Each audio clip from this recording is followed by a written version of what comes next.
Ya pemirsa, kita lanjutkan perbincangan. Pak Farouk, kalau sekarang kita melihatnya dari sisi polisi, Anda sebagai pengamat kepolisian, kira-kira kalau mereka saat ini sedang menghadapi kisruh yang sebenarnya sudah pernah dialami di masa lalu ketika ada Cicak versus Buaya Jilid 1. Bagaimana sebenarnya pandangan polisi terhadap apakah harus atau tidak harus dilantik BG menurut institusi kepolisian? Ya saya kan nggak tahu kalau institusi kepolisian, tapi kalau pandangan saya secara pribadi, memang isu kalau BG saja dilantik ya, isu proses mencalonkan BG sebagai calon Kapolri, itu kemudian dipilih, itu di dalam lingkungan Polri sendiri, yang saya pantau, beberapa saya tanya bla bla bla bla, itu bukanlah figur yang memang terlalu didukung semua oleh dari dalam. Itu saya melihat ada tanda-tanda, ya wajar lah mungkin, mestinya si ini jagonya, si ini jagonya gitu kan. Tapi ya inilah bagian dari proses seleksi yang memang lebih menonjolkan kepentingan top down daripada bottom up. Kita harapkan tadi betul-betul polisi profesional itu majulah calon-calon itu yang ini. Tapi karena ini adanya intervensi politik apa semua itu dikondisikan layaklah itu. Jadi ini pun sudah dirasakan oleh bawahan, sehingga di bawah sendiri pun nanti akan timbul ya orang-orang yang cari muka sudah sekarang kan. Cari muka. Seperti siapa misalnya? Ya itu bukan soal yang aneh. Kita dulu waktu zaman itu saja, itu politik cari muka itu bukan hal yang aneh. Saya beberapa kali juga suruh datang ke sana supaya naik pangkat ya. Ngapain naik pangkat? Kalau begitu cara berpikirnya sebenarnya tidak masalah ya kira-kira kalau kemudian Presiden memutuskan untuk tidak melantik BG, tidak akan terlalu terjadi pergolakan yang ditakutkan sangat besar terjadi dari polisi misalnya. Justru lebih aman bagi Jokowi tidak mengambil keputusan, membiarkan dengan alasan ikuti aja. Masih ada kan step hukum karena keputusan itu diragukan validitasnya. Kalau kondisi ini dirujuk oleh Jokowi seorang kepala negara yang tahu sudah mendengar semua ini ada diragukan, ya sudah kalau begitu saya tunggu dulu dari Hakim KYK, dari Mahkamah Agung, biarin aja dulu. Meskipun prosesnya kita tidak tahu sampai kapan akan lama sekali. Polisi tidak akan ini kok, tutup Mabes Polri itu polisi jalan kok.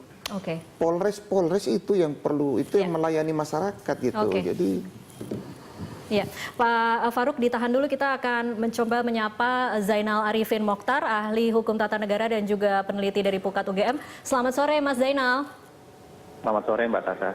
Ya, Mas Zainal, kita saat ini sedang membahas tentang kira-kira apa untung dan ruginya Presiden Jokowi melantik atau tidak harus melantik BG saat ini. Nah, kalau kita kemudian merujuk kepada kemarin, kita selalu menyaksikan Jokowi statementnya mengatakan secepatnya menunggu dari hasil pra-peradilan. Dalam bayangan Anda, kira-kira apa lagi yang ditunggu Jokowi saat ini?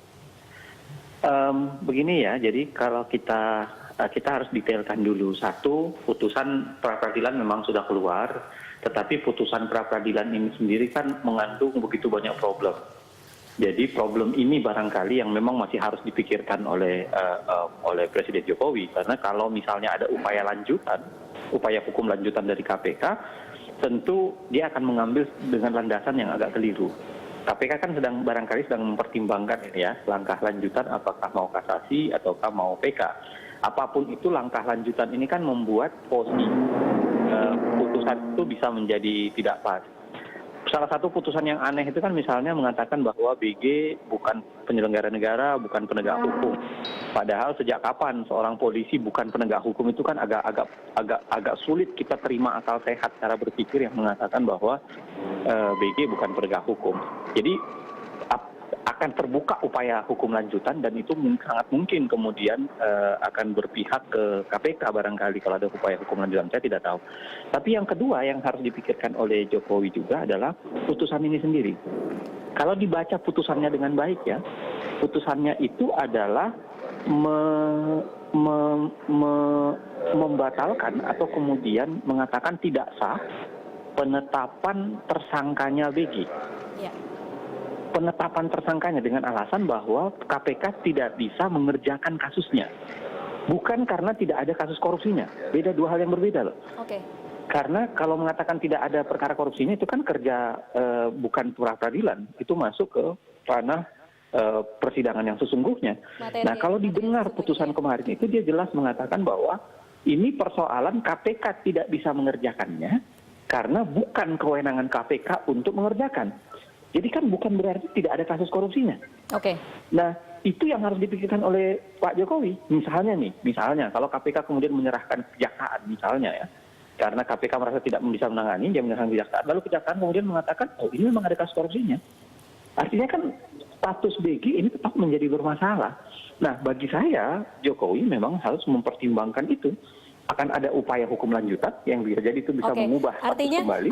Dan yang kedua adalah ya, artinya Mas Zainal sejalan dengan Pak Faruk Muhammad di sini, kalau bisa memberikan saran kepada Jokowi, artinya sarannya adalah menunggu kira-kira langkah hukum apa yang akan dilakukan KPK setelah ini.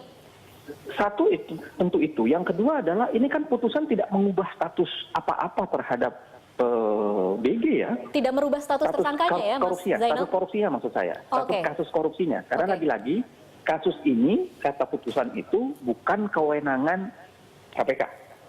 Ya. Kan tidak bisa disimpulkan karena bukan kewenangan KPK maka tidak ada kasus korupsinya. Itu dua hal yang berbeda kan. Nah, yang harus diingat itu bahasa putusan. Bahasa putusan adalah bukan kewenangan KPK, bukan karena tidak ada kasus korupsinya.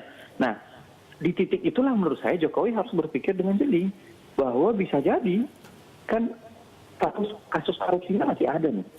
Nah, karenanya menunda, menurut saya bukan saja menunda pelantikan kemudian bagi Jokowi untuk kemudian tidak melantik saja BG daripada, karena begini, makin menunda pengisian jabatan Kapolri ini kan sangat berbahaya. Kenapa? Karena korban kemudian terus berjatuhan. Penyidik KPK 21 menjadi tersangka, lalu kemudian katanya akan didorong segera menjadi tersangka. Lalu Abraham Samad sendiri sudah hari ini, yang lain-lain kemudian sudah dilaporkan. Nah, korban yang akan berjatuhan ini kan harganya terlalu mahal, menurut saya mahal banget harganya untuk masa depan negeri ini dan masa depan pemberantasan korupsi. Makanya langkah cepat Jokowi barangkali bukan hanya sekedar menunggu, barangkali bisa melakukan langkah cepat ya sudah, tidak perlu melantik BG misalnya, lalu kemudian dorong yang baru.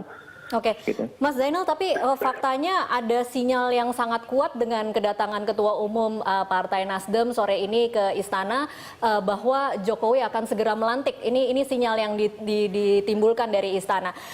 Kira-kira kalau menurut Anda bisa dianalisa, apa sih konsekuensi terparah kalau kemudian Jokowi memutuskan untuk melantik BG? Yang begini ya, kan melantik dan tidak melantik itu posisinya sama. Ya kan? Ya. Kalau dia tidak dilantik, bisa dia dituduh tidak menghormati DPR, jadi fatsun etika dengan DPR-nya rusak gitu, karena itu sudah melalui proses DPR. Kalau dia melantik, maka relasi dengan publiknya yang rusak, karena itu dianggap betul-betul melanggar posisi orang yang belum jelas kasus korupsinya. Walaupun dikatakan KPK tidak bisa menanganinya, tapi kan kasus korupsinya belum jelas nih statusnya. Apakah dia bersih atau tidak bersih? Nah, maksud saya adalah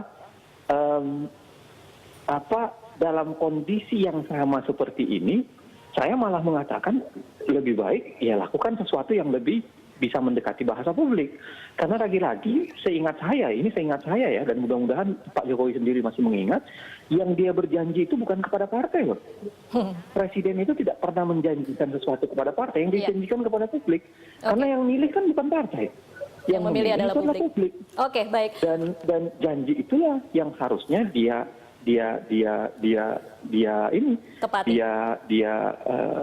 tegakkan kembali. Gitu. Oke, baik. Mas Zainal, saya harus potong dulu, kita harus break sejenak.